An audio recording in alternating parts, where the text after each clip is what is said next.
Good morning. Thank you for joining the AISA webinar to explore our upcoming AISA Wellbeing Programme and the role of research schools in that programme. My name is Graham Watts, and my colleague who's about to unmute herself is Mike Chanel. You can introduce yourself. Hi everyone, so I'm Chanel Worsterling, talking to you from rainy Brisbane. Oh, okay. Well, that's probably a good thing in Australia, a little bit of rain. It is, yes. Hopefully it's filling our dams, yes. So I'm, for those of you who don't know, I'm AISA's Child Protection and Wellbeing Program Manager.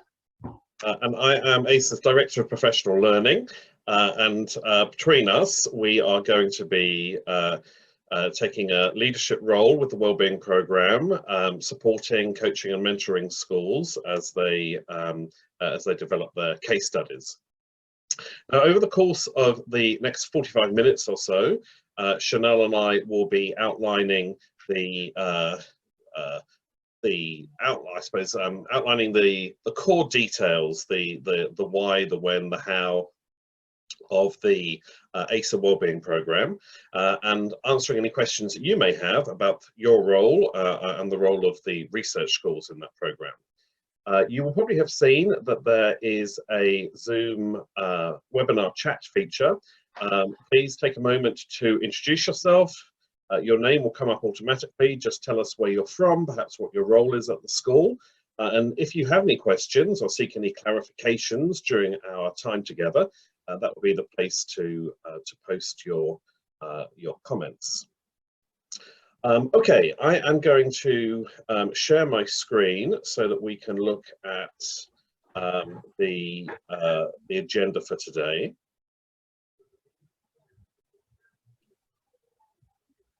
Oops. Slideshow. Okay, I think that's about right. So I am going to hand over to Chanel, who is going to introduce the goals and the aspirations behind the AISA Wellbeing Programme. Yeah, thanks, Graham, and thank you for everyone who's joined today. I really hope that this can be as interactive as possible and that there won't be too much talking from Graham and I, so we'll really try and keep our comments and reflections on point so that we get through everything as quickly as we can and leave lots of time at the end for questions. So the research schools initiative really came out of AISA's expanded Child Protection and Wellbeing Program. So as we last year I was recrafting AISA's Child Protection Program. We were very deliberate in expanding that remit to include wellbeing, and you'll see from that AISA's big audacious goal is that AISA's wanting to promote and foster the implementation of evidence-informed child protection and wellbeing strategies in schools that ensure that teachers, students and their school communities feel safe, supported and able to flourish. And so when I was thinking about child protection, why we even do child protection, yes, of course, it's because we want children to feel safe, but ultimately we want children to flourish, and making sure that children are safe at school is part of creating an environment for them to flourish. But we also know that children's well-being is so important to their learning outcomes and how well they can engage in school and the classroom. So, which is why we made a deliberate decision to expand our program to be child protection and well-being, because both of those things are so important. Whilst we certainly don't want to lose the focus of child protection, we're just wanting to expand the support that we're providing to schools to include well-being. So the Research Schools Initiative, where did that come from? Well, there's globally there are lots of different movements around the world that are starting to really take seriously well-being, particularly influenced by positive psychology and the positive education movement, which is certainly really growing in places like Australia and I know the UK. And some of these schools are being, because it's coming from a positive psychology at its roots, it's being very deliberate in making sure that that interventions are evidence-based, that what they're doing in schools, we have evidence to show that this is working, this is transforming the well-being of students and teachers in schools and leading to positive academic outcomes. So with that in mind, you know, Graham and I, as in our other jobs and in our thinking and our research, really wanted to be intentional about thinking about how AISA can make sure that our wellbeing program is also evidence informed. And just because something might be working in a school in downtown London or rural Brisbane does not necessarily mean that it will work the same way at one of our member schools. So we're really seeing this as an exciting opportunity for AISA to be really forward thinking and leading the way in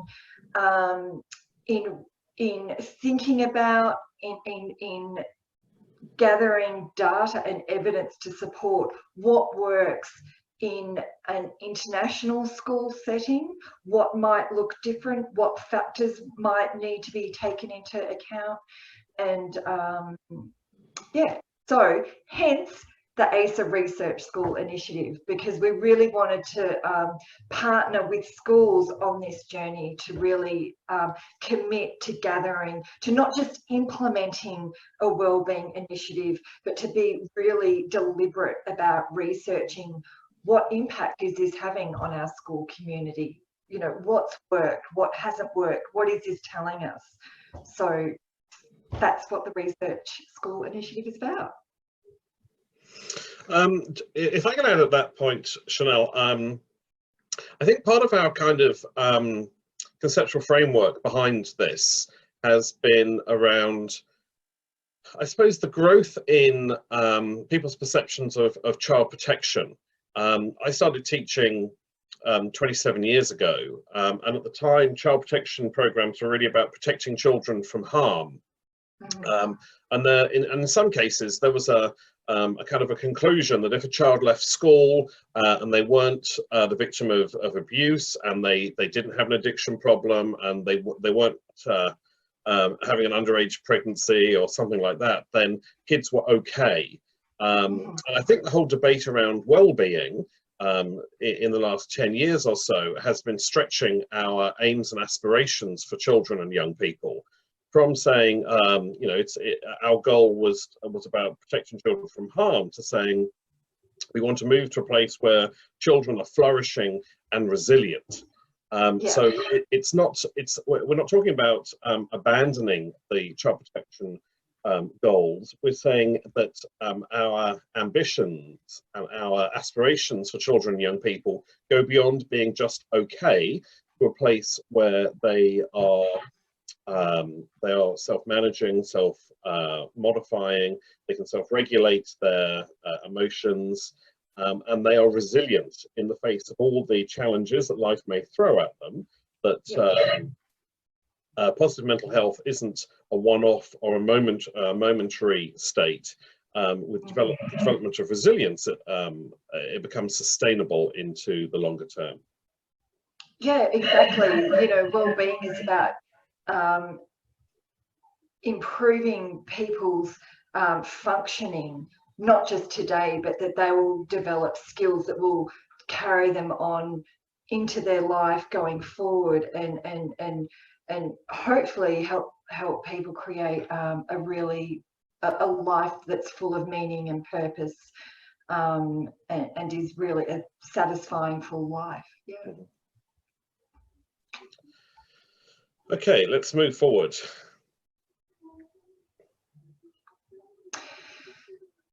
So, what is the AISA Research School Initiative?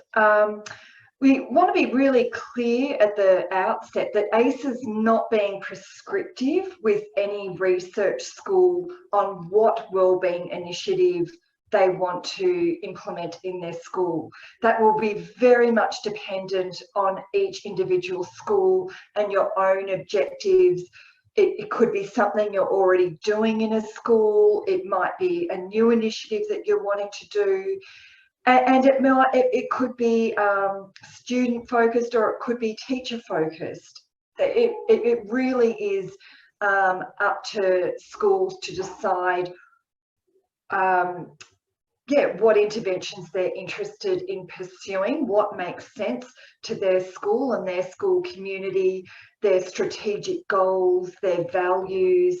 That's very much up to each individual school. Graham and I are certainly happy to work with schools to help identify those if that's something that schools are needing, but we're certainly not being prescriptive in what schools do. What we are asking schools to do is to join us in being very deliberate about monitoring and evaluating whatever initiative that you do. And what AISA is going to provide a case study template, and we will work with you to develop and eventually publish a case study on your research school initiative, so that then can be a tool that will be available then to other AISA member schools and even other international schools globally. Mm-hmm. So that's at the heart of really what we're asking, how we're asking research schools to be involved. Later on, we'll go into a bit more detail in what that might look like. But yeah. Graham, did you want to talk a little bit more about the case study approach and why we decided on the case study approach? Sure. I'm sorry, I was cutting you out then, and you were giving me a lovely lead in, so thank you for that. I know, I could see you just wanting to jump at the bit. Yeah, I noticed at the beginning when you said that there hopefully wasn't going to be too much talking from Graham and Chanel, I was thinking she's deliberately put my name first because she knows what I'm like. We all know how much you love to talk. Yeah, I've had a lifetime of practice. So the thinking behind the methodology we're using really is well, the alternative. For example, if we were heading down the route of a randomized controlled trial, let's say, and we were saying to every school, you must adopt this particular curriculum, or you must adopt this particular program with your teachers. In some ways, that would be a fallacy. It would be easy to collect the data from across AISA schools and say AISA school and come up with percentages or effect sizes or whatever. But we all know the contexts of our schools vary so enormously that actually that data would be in some ways misleading at best. Some of our schools, as we all know, some of our schools are very large, some are very small, some are very well resourced, some aren't. So rather than trying to come up with a kind of a structural approach where everybody has to do the same thing, recognizing that our school contexts are enormously different and context matters in research, we decided to flip it around entirely. And that really fits how AISA works as an organization. We don't say to schools, you must have this coaching practice, or this must be your personalizing learning approach. Rather, we would say, here are some models for coaching. Here are some facilitators who have recently published in the area of personalizing learning. So that's the approach we're taking with the WellBeing program and with research schools. So we are saying to schools, we're interested to know what interventions you might already be running. They don't have to be new. You might want to choose to focus on a WellBeing curriculum that you are already using. It might be a new approach you're using with teachers, with parents.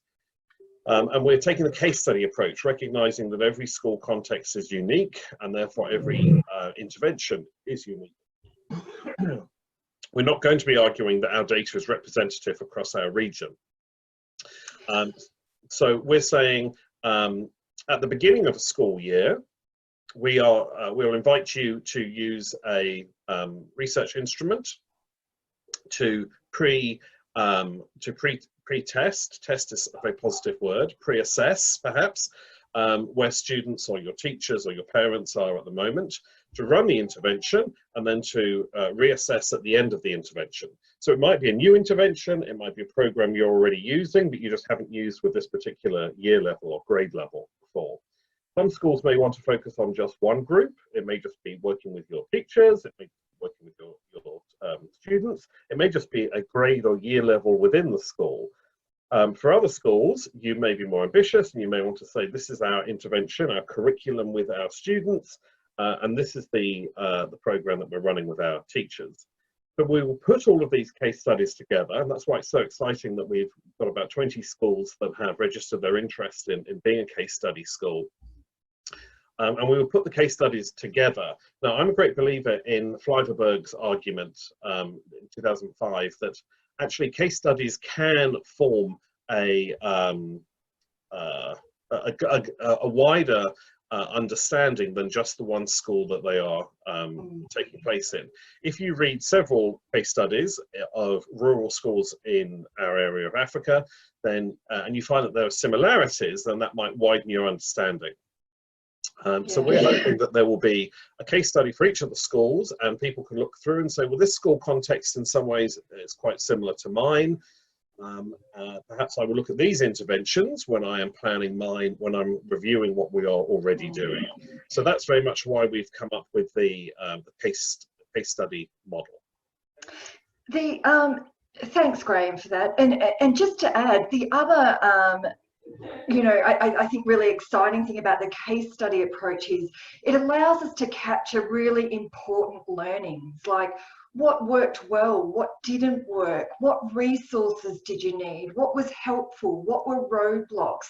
It's not just the data that we're interested in, but what learnings can you provide to, why did your school choose that intervention? And what has your school learnt from implementing that intervention? And those learnings will be just as important as what the outcomes are, because even for interventions that perhaps the outcomes aren't that outstanding, it might be, well, why didn't that work? What can we learn from this? So really, this is a no-fail sort of approach as well, because the whole purpose of this case study approach is that we're learning and that we're sharing those learnings with each other across our member schools. So yes, I think it's really exciting. Yeah. Okay, let's move forward to who might the research intervention target? Yeah, and look, we won't speak about this at great length because I think we have covered this, but essentially when we're talking about wellbeing initiatives, it really could be any research wellbeing initiatives that's targeting anyone in the school, be it school leaders, administrators, the sports coaches, any teachers, anyone, the parent community, and of course students. You might be doing a wellbeing initiative that targets your middle school, and that's what you're wanting to get to gather some research on. So yeah, so it really could be anyone. In terms of interventions for students, we would encourage schools to look at the CASEL website, CASEL, C-A-S-E-L, Collaboration Association for Social and Emotional Learning, CASEL. They've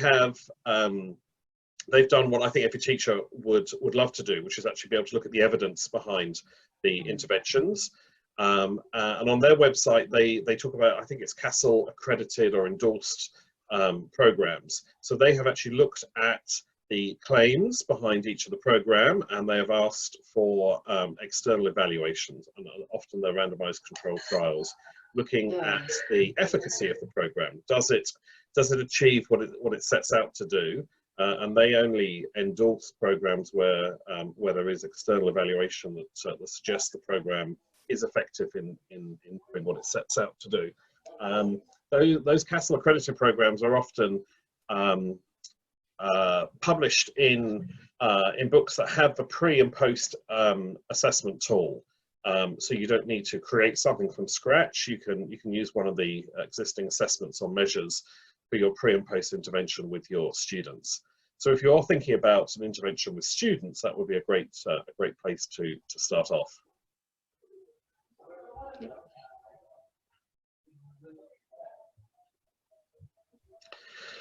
Okay, so what's AISA's role? What will Chanel and I and our colleagues be doing to support the program?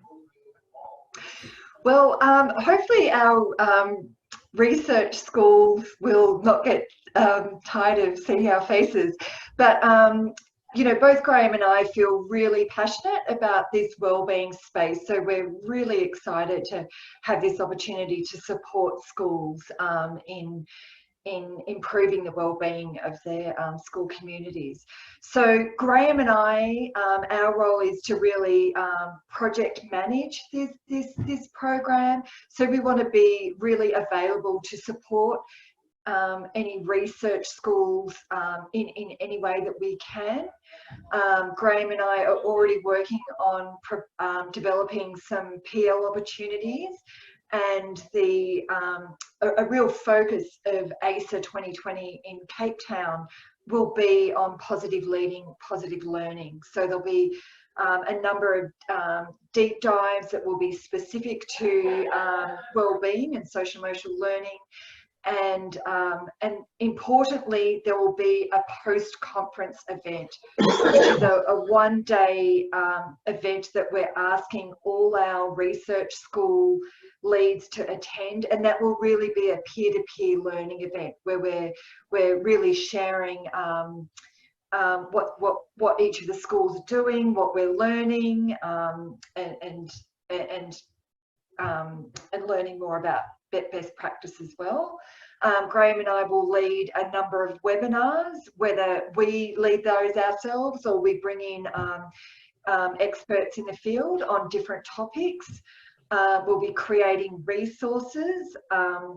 At the end of this 3 or 4 year, we hope to be publishing a wellbeing handbook, something similar to the child protection handbook that AISA has developed.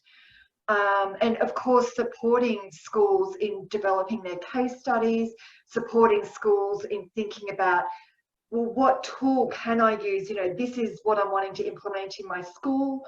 What could I use to monitor and evaluate that? So we're also available to do that. Is there anything else that I might have left out, Graham? No, just really that we are very happy to talk to schools, or talk to individuals about the intervention that they might be interested in exploring. Don't expect everybody to know what they want to focus on. So we are very open to have those conversations. And in some ways, if you're planning an intervention for the students, then obviously you would look for a curriculum. That's quite a standard starting point. If you're looking at an intervention for teachers or parents, then there are conversations around what are some of the different models that are being used. So for example, one school I was talking to yesterday, they've introduced the mindfulness-based stress reduction program, the 8-week, 1 evening over 8 weeks program to develop teachers' own practice in terms of well-being strategies, particularly around mindfulness and mindful breathing. And that's a nice intervention because there's a body of research that talks about the efficacy of that program. Okay, there's a few questions, Chanel, so I'm just going to scroll back up to we had a question. from Helen, Helen in Nigeria. Can you elaborate on the pre-test? Is it something that AISA has already developed, or will schools be developing them independently? Okay, this would be again very intervention specific, because for instance, if it was a social emotional learning curriculum, a lot of those do have pre-test. So why do we even do a pre-test? We need to do a pre-test because we need a baseline from which to measure impact against. It's really difficult to measure something at the end if you don't have a starting point to measure any change from. So you're really doing a pre-test as you're gathering baseline data. Where is where is, say, stress levels or work satisfaction levels, or it really will depend on the intervention. And there's lots and lots of different tools out there. So Graham and I can certainly work with your school to identify what appropriate tools would be to do that could function as a pre-test.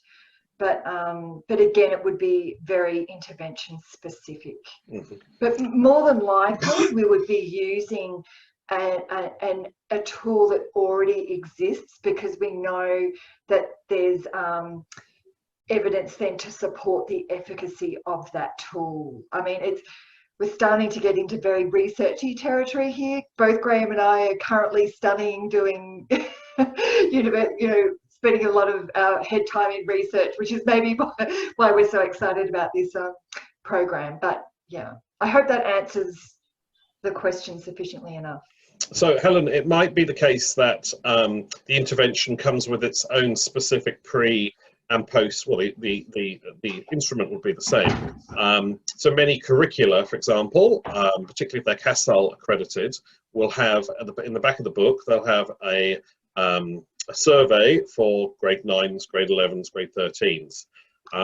In other cases, it's not quite as convenient as that. There are some generic wellbeing surveys. So it could be something like the Goodman Strengths and Difficulties questionnaire that's quite widely used in schools. It could be something like the Warwick-Edinburgh assessment.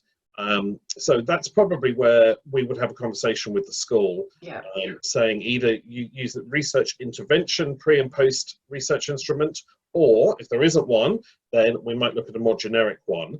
And then, of course, consider where there are standardized norms for that particular research instrument. Many will have standardized norm information for the US or the UK, but if that's not appropriate for your school population, then we'll need to dig a little bit deeper and see where else or what other standardized data there is that you might use as a comparison. Yeah. In some cases, if you have, for instance, if you have more than one grade 5 class, and you want to use the intervention in one grade 5 class, then you might do the pre and post in both grade 5 classes and compare the data at the end, and then to be fair and ethical to the students, then run the intervention with the class that didn't have it in the first year, run it with them in the second year, so nobody misses out. Another question here from Jonah saying, would thinking through the initiative through the lens of being in Africa be helpful to the project, i.e. tie an aspect of the initiative to the cultural context of the host country? And yes, the answer to that, of course, is yes. And that's why we decided asking everyone to do the same intervention wouldn't work, because the cultural contexts are so special and unique in all of our countries. Saying that because everyone has used the same intervention and standardizing the data across the region, I think would be fairly misleading. So choosing a curriculum, choosing an intervention that suits the context of your school and your host country is part of your role and responsibility, and that's why we think each case study will be deep and rich in illuminating well-being, because you'll start off telling us about your context of the school and the host country, and then tell us about the intervention, what worked, what didn't work.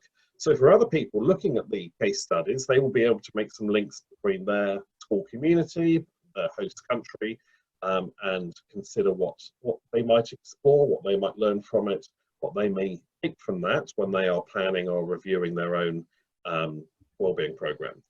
So the reason we're going down the case study route is to build in the cultural context of schools and the host communities that they're in. Exactly, and you might be taking an intervention that's used in another country context, but modifying that slightly for your own particular country context. So, and that's really important data, and that's why, you know, we feel that this initiative is so important and will add so much value to you know, not only the AISA region, but the international school sector globally, is to really be, you know, mindfully adapting these interventions to your own context, and what, you know, what process did the school go through to do that, to think about the context and cultural considerations and so forth. So yeah, so yes, we would definitely be encouraging schools to think about their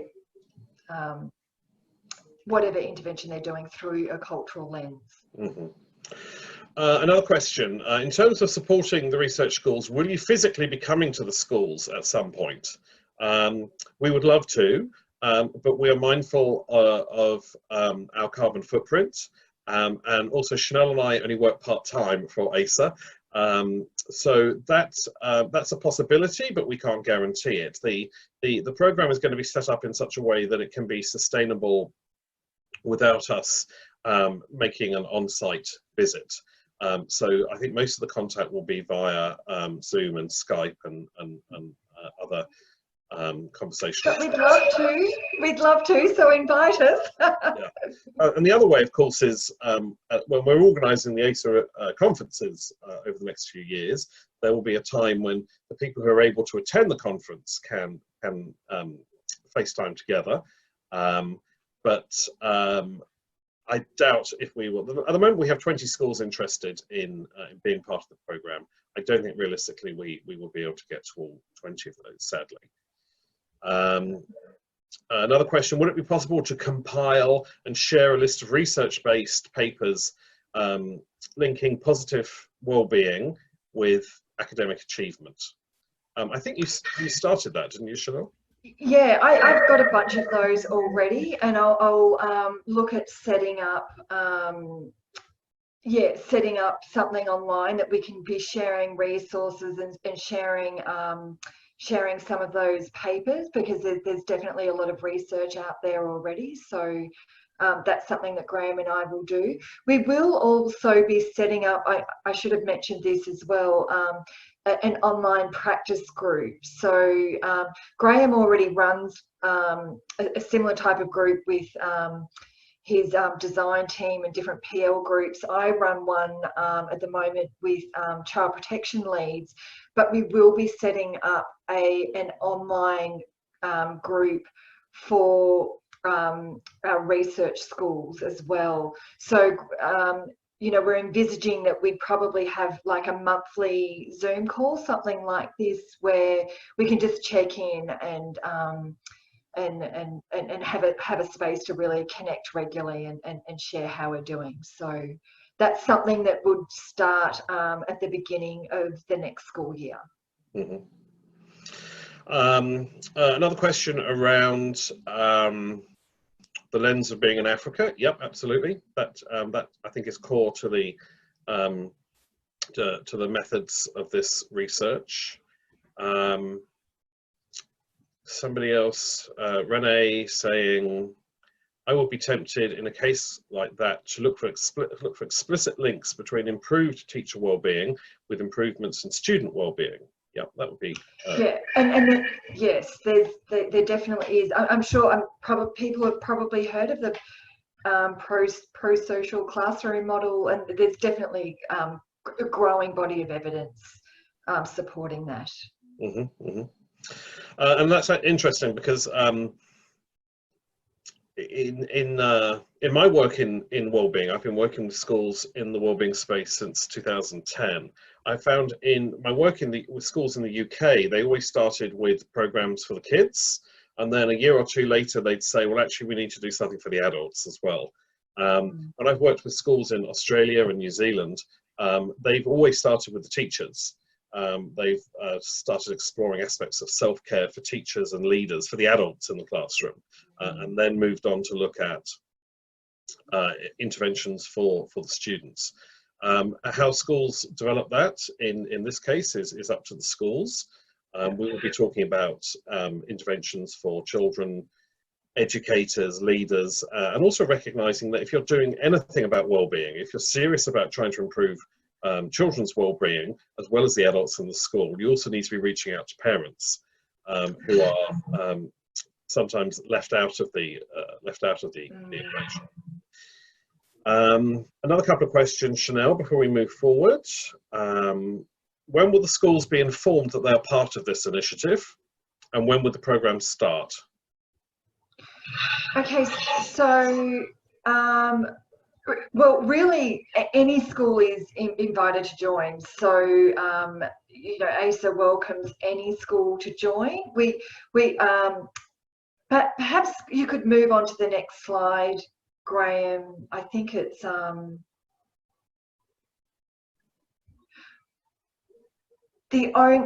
what we're asking schools to commit to is that any school that puts their hand up and says, yes, I want to be an AISA research school, is that they commit to having a designated research school leader, or, you know, there's someone at the school who's taking some sort of responsibility for, you know, is a connection point with AISA and is, you know, is probably leading the initiative in that school, that they participate actively in the online practice group, which Graham and I will be starting probably next year, although, you know, we might have a kick-off meeting toward the end of this year, but that they will commit to attending the, so that at every AISA conference for the next 2 or 3 years, we will have a post-conference day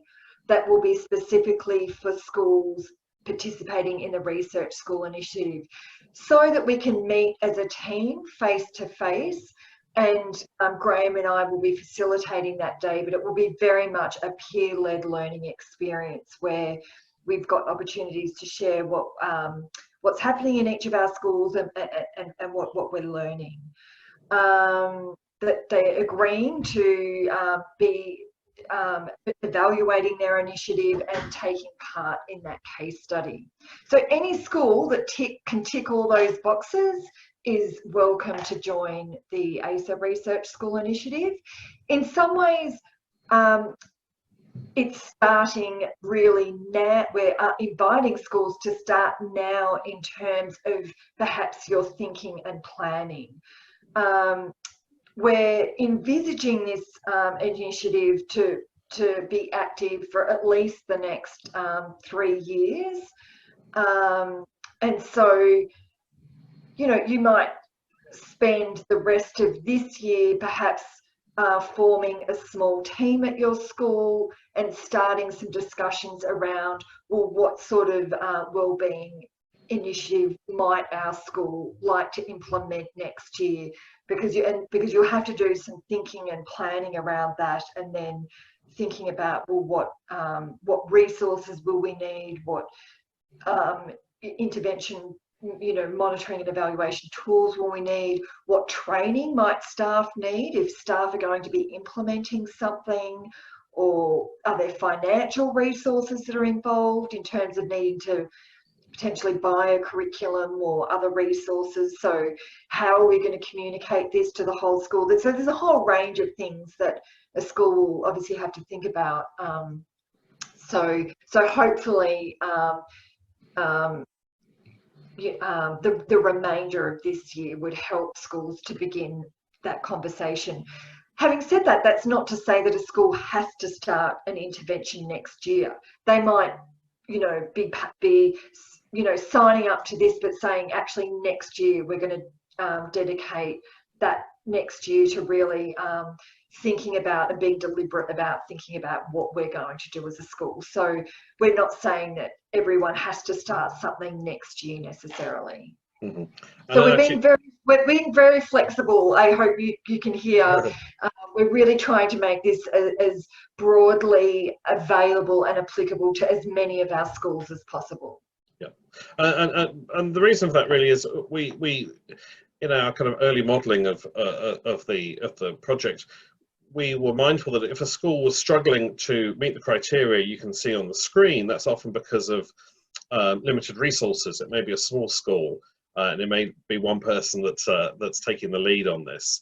And we don't want to exclude those schools because their journey is going to be just as valuable and illuminating for others in the same situation as a school that is up and running. So if there are schools that are still putting together some of the components, we're very happy to work with them so that they are ready to launch their intervention, if not in August, September this year, then the following year. And actually having 2 start points is useful for Chanel and I, because that will kind of divide, rather than working with 20 schools at the same time, if that is offset a little bit, that makes it more manageable for us. And also recognises that schools are at different starting points. Some schools will want to evaluate aspects of their existing programme. Other schools will be wanting to implement something for the first time. And we want to be able to include all of those starting points. Okay, timeline, Chanel.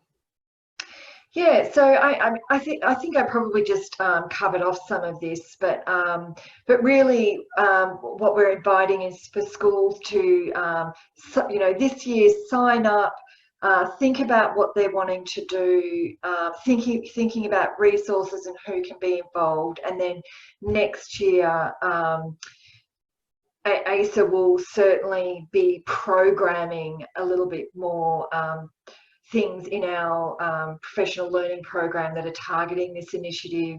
There'll be deep dives potentially.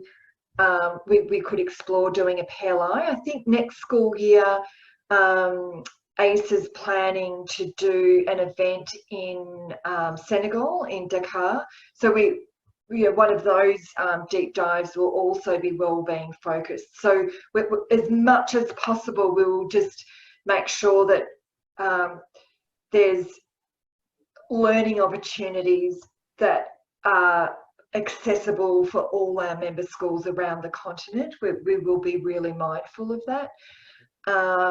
We will be, launching the online practice group next year, webinars, and starting to create some resources.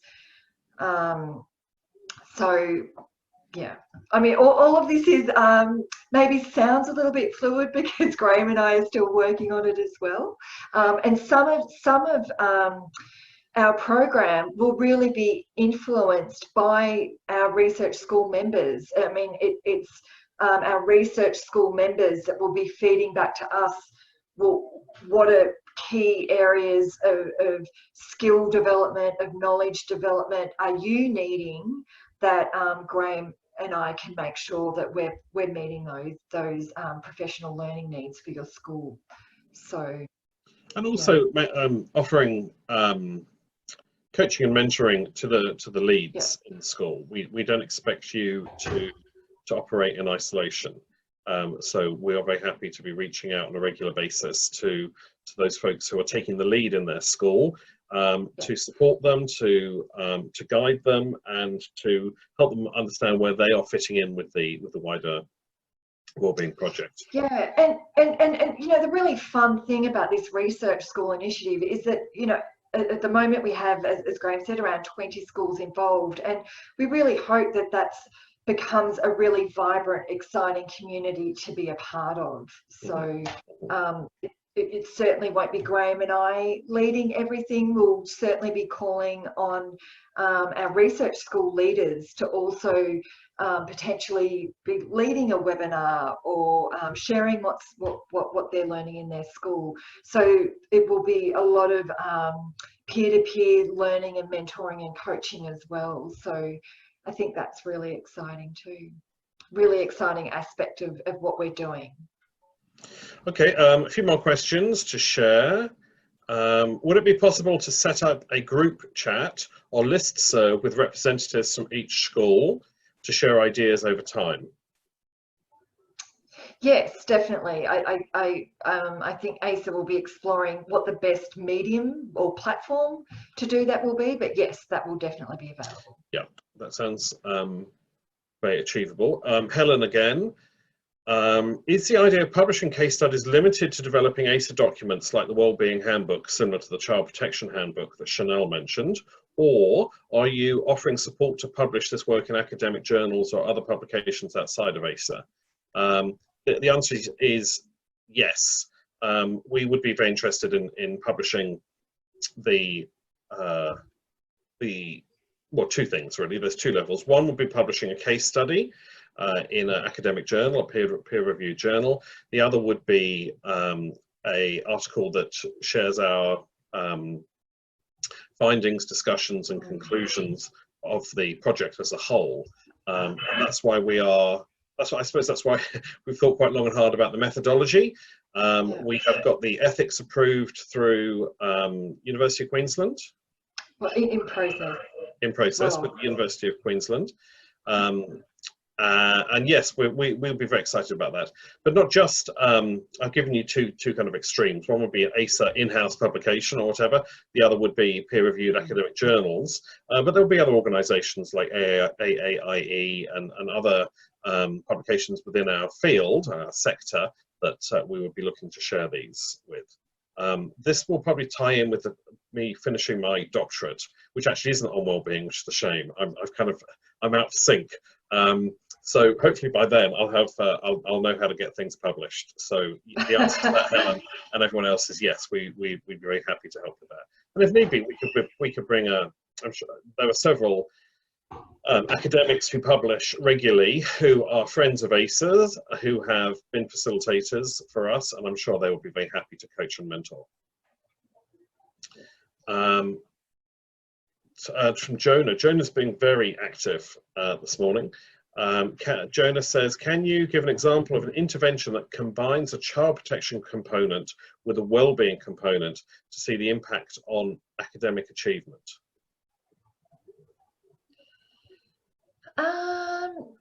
I think any child protection curriculum that is teaching children about being safe also has a well-being component, because there's an empowerment aspect to that as well. So yeah, I would say yes, is my, off the top of my head, would be my answer to that. If I'm understanding the question correctly. Something that is interesting is that some schools have already are in the process of developing such curricula that have built on child protection curricula, and are now extending that in the way that I kind of pointed out at the beginning, from protecting children from harm to helping children flourish. An outcome of this might be greater sharing of the types of programs that people are developing. That's a hugely task. Well, designing any curricula is a huge task, and trying to do that and teaching full time is impossible, I'd imagine. But we're aware of some people who are working on such curricula, and we're hoping that when they've got it to a state or a condition that they are pleased with, that they will be willing to share it with others. But again, the caveat, of course, is that will be developed in their particular school and host nation's context. So we wouldn't be saying, this is the one, off you go. It will be, this is what's worked for one school in one particular context. Any conclusion or concluding comments, Chanel?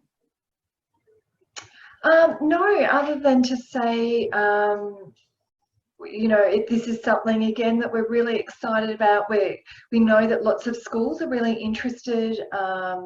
we're excited to support schools in any way that we can, and yeah, just reach out to Graham and I if you have any questions or concerns, or yeah, anything. So the next steps are, we will send you this PowerPoint. We'll send the PowerPoint to everyone who registered for the webinar. Yeah. We will get back to you about creating a community of practice, because that's actually something we can set up very easily and quite quickly. Yeah. And just a final note that our next wellbeing webinar is looking specifically at the wellbeing of teachers and developing self-care strategies. What might that look like? I can't remember the date of that because sorry. Yeah, and actually, Graham, perhaps if you could just mention the terms of reference that we will be asking people to, each school who's committing to this, to sign a terms of reference, just so that we're both in agreement of what our commitments are. Sure. Yeah. Sure. Yeah, so there will be terms of reference for research schools, just making sure that there is a shared understanding of what both parties are expected to put in and what both parties can expect from one another. I am just going to stop sharing for a minute. I'm going to quickly get the date. The teacher wellbeing is the 25th of March. Okay, 25th of March, teacher wellbeing, and that's going to be looking at practical strategies, because we've talked a lot about the value of teacher self-care, and this is going to look specifically at what strategies or perhaps wider interventions you might want to explore. Okay, so thank you very much everybody for your questions, and we look forward to talking to you again very soon. So from me, thank you and goodbye.